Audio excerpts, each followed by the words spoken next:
राज्य माध्यमिक आणि उच्च माध्यमिक शिक्षण मंडळाचा 12वी परीक्षेचा निकाल आज दुपारी 1 वाजता जाहीर झाला. 21 फेब्रुवारी ते 19 मार्च दरम्यान ही परीक्षा घेण्यात आली होती. राज्य माध्यमिक आणि उच्च माध्यमिक शिक्षण मंडळाच्या कोल्हापूर विभागीय मंडळांतर्गत एकूण 1,14,319 जणांनी परीक्षा दिली होती. त्यापैकी 1,07,741 जण उत्तीर्ण झालेत.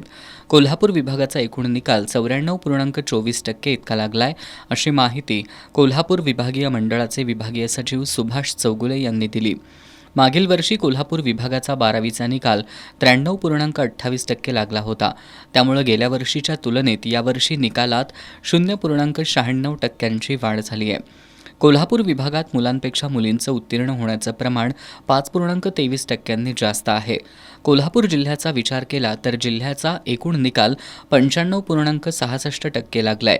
यामध्ये जिल्ह्यातून 49,210 जणांनी परीक्षा दिली होती. त्यातील 47,076 विद्यार्थी उत्तीर्ण झालेत. मुलींचं उत्तीर्ण होण्याचं प्रमाण मुलांपेक्षा 3.84% अधिक आहे. मागील वर्षी कोल्हापूर जिल्ह्याचा निकाल 93.79% लागला होता.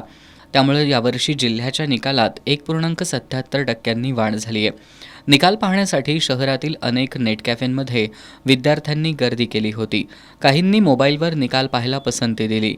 निकालानंतर अनेक विद्यार्थ्यांनी एकमेकांना शुभेच्छा देत आनंद साजरा केला.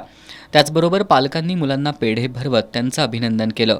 कोल्हापूर विभागात विज्ञान शाखेचा निकाल 99.02%, कला शाखेचा निकाल 82.98%, तर वाणिज्य शाखेचा निकाल 94.90% लागलाय.